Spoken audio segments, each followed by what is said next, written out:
ലോക്സഭാ തെരഞ്ഞെടുപ്പിൽ ഇനി അവശേഷിക്കുന്നത് ഒരു ഘട്ടം മാത്രമാണ്. ജൂൺ 1 അവസാന ഘട്ടം പൂർത്തിയായി 2 ദിവസങ്ങൾക്ക് ശേഷം ഫലം പ്രഖ്യാപിക്കുമ്പോൾ ഇന്ദ്രപ്രസ്ഥത്തിൽ ആര് വാഴുമെന്ന ചോദ്യത്തിനുള്ള ഉത്തരം ജൂൺ 4 ലഭിക്കും. എന്തായാലും 2024 ലോക്സഭാ തെരഞ്ഞെടുപ്പ് അതിൻ്റെ അവസാന ഘട്ടത്തിലേക്ക് കടക്കുമ്പോൾ രാഹുൽ ഗാന്ധിയുടെ മുറിയും അതിലെ ഒരു ഫോട്ടോയുമാണ് സംഘപരിവാരത്തിൻ്റെ ഒരു പ്രചരണായുധം. 7ാം ഘട്ട വോട്ടെടുപ്പിലെ പ്രചരണത്തിന് രാഹുൽ ഗാന്ധിയുടെ മുറിയും ഒരു ചിത്രവും സാമുദായിക ധ്രുവീകരണത്തിന് ആയുധമായി BJPയും സംഘപരിവാറും ഉപയോഗിക്കുന്നു. 6ാം ഘട്ട വോട്ടെടുപ്പിൽ സോണിയാഗാന്ധിയും രാഹുൽ ഗാന്ധിയും ന്യൂഡൽഹിയിൽ വോട്ട് ചെയ്തതിന് ശേഷം പുറത്തുവിട്ട സെൽഫിയാണ് സംഘപരിവാർ കോൺഗ്രസ് നേതാവിനെതിരെ ഉപയോഗിച്ചത്. രാഹുൽ ഗാന്ധി സെൽഫി പങ്കുവച്ചതിന് പിന്നാലെ സോഷ്യൽ മീഡിയയിൽ ഫോട്ടോ വ്യാപകമായി ഷെയർ ചെയ്യപ്പെട്ടിരുന്നു. പിന്നാലെ രാഹുലിൻ്റെ മുറിയിൽ ജീസസ് ക്രൈസ്റ്റിൻ്റെ ചിത്രമെന്ന നിലയിൽ ആ സെൽഫി സംഘപരിവാർ സമൂഹ മാധ്യമങ്ങളിൽ വലിയ പ്രചരണം നേടി. യേശുക്രിസ്തുവിൻ്റെ ചിത്രമാണ് ജനൗധാരി രാഹുലിൻ്റെ മുറിയിൽ ഉള്ളതെന്ന നിലയിലാണ് ചിത്രങ്ങൾ ഇപ്പോൾ സോഷ്യൽ മീഡിയയിൽ പരത്തുന്നത്. ജനൗധാരി എന്നാൽ പൂണൂൽധാരി എന്നാണ് അർത്ഥം. രാഹുൽ ഗാന്ധിയെ പരിഹസിക്കാൻ കാലാകാലങ്ങളായി സംഘപരിവാർ ഉപയോഗിക്കുന്ന ഒരു പദമാണ് ഈ ജനൗധാരി രാഹുൽ എന്നത്. സംഘപരിവാർ അനുകൂല മാധ്യമങ്ങളും മോദി സ്പോൺസേഡ് മീഡിയയുമെല്ലാം രാഹുലിനെ ചർച്ചകളിലടക്കം ഈ പേര് വിളിച്ച് പരിഹസിക്കാറുണ്ട്.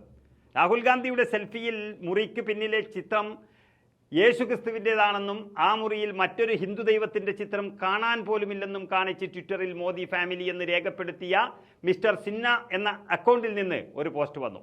പിന്നീട് ഇത്തരത്തിൽ 33 കോടി ദൈവങ്ങളുള്ള ഹിന്ദുമതത്തിൽ നിന്ന് ഒരു ദൈവത്തിൻ്റെ ചിത്രം പോലുമില്ലാതെ യേശുക്രിസ്തുവിൻ്റെ ചിത്രം മാത്രം മുറിയിൽ തൂക്കിയ രാഹുൽ ഗാന്ധി ഹൈന്ദവനല്ലെന്നുമാണ് BJP ഇപ്പോൾ പ്രചരിപ്പിച്ചുകൊണ്ടിരിക്കുന്നത്.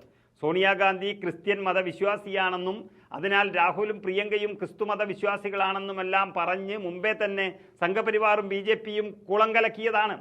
രാഹുൽ തൻ്റെ മതവും ഗോത്രവും വെളിപ്പെടുത്തണമെന്ന് ആവശ്യപ്പെട്ട് 2019 തെരഞ്ഞെടുപ്പിന് മുൻപും BJP നേതാക്കൾ രംഗത്തിറങ്ങിയിരുന്നു.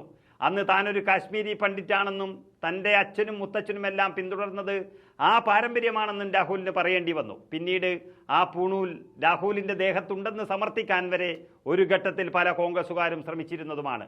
എന്തായാലും സോണിയാഗാന്ധിക്കെതിരെയുള്ള കാലാകാലങ്ങളായുള്ള BJPയുടെ വിദ്വേഷ ക്യാമ്പയിൻ അത് വിദേശ വനിതയെന്നും രാജ്യത്ത് വന്നു കയറിയവൾ എന്നൊക്കെ ആയിരുന്നു.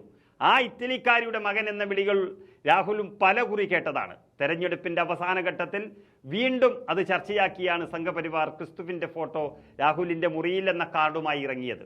എന്നാൽ സംഘപരിവാർ നുണ അപ്പാടെ വിഴുങ്ങാൻ കൂട്ടാക്കാത്ത ചില ദേശീയ മാധ്യമങ്ങൾ ഇതിന് പിന്നിലുള്ള സത്യം കണ്ടെത്തിയിരിക്കുകയാണ്. ശരിക്കും രാഹുൽ ഗാന്ധിയുടെ പിന്നിൽ കണ്ടത് ക്രിസ്തുവിൻ്റെയോ മതവിശ്വാസത്തിൻ്റെയോ ഭാഗമായതോ ആയ ഒരു ചിത്രമല്ലെന്നും ലോകപ്രശസ്ത റഷ്യൻ ചിത്രകാരൻ നിക്കോളാസ് റോയറിച്ചിൻ്റെ മഡോണ ഒറിഫ്ലാമ എന്ന ചിത്രമാണെന്നും കണ്ടെത്തിയിരിക്കുന്നു. ഒരു സ്ത്രീ സമാധാനത്തിൻ്റെ വെള്ള ബാനർ പിടിച്ചു നിൽക്കുന്ന ചിത്രമാണിത്. ചുവന്ന വൃത്തത്താൽ ചുറ്റപ്പെട്ട 3 ചുവന്ന കുത്തുകളുള്ള ഒരു ബാനർ കൈവശമുള്ള സ്ത്രീയാണ് മഡോണ ഒറിഫ്ലാമ എന്ന ചിത്രത്തിൻ്റെ വിഷയമായത്. 1932 വരച്ച ചിത്രമാണത്. റോയറിച്ചിൻ്റെ ജിയോമെട്രിക്കൽ കലാസൃഷ്ടിയായ ഈ ചിത്രത്തെ സമാധാനത്തിൻ്റെ ബാനർ എന്നാണ് അദ്ദേഹം വിശേഷിപ്പിച്ചത്. ന്യൂയോർക്കിലെ നിക്കോളാസ് റോയറിച്ച് മ്യൂസിയത്തിൽ പ്രദർശനത്തിനും വെച്ചിട്ടുണ്ട് ഈ ചിത്രം എന്നതും ശ്രദ്ധേയമാണ്. എന്തായാലും കാള പെറ്റെന്ന് കേട്ട ഉടനെ കയറെടുത്ത BJPക്കാരെയും മണ്ടത്തരത്തിന് കൂട്ടുനിന്ന സംഘപരിവാറിനെയും പൊളിച്ചെടുക്കുകയാണ് സോഷ്യൽ മീഡിയ എന്ന് നമുക്ക് കാണാം.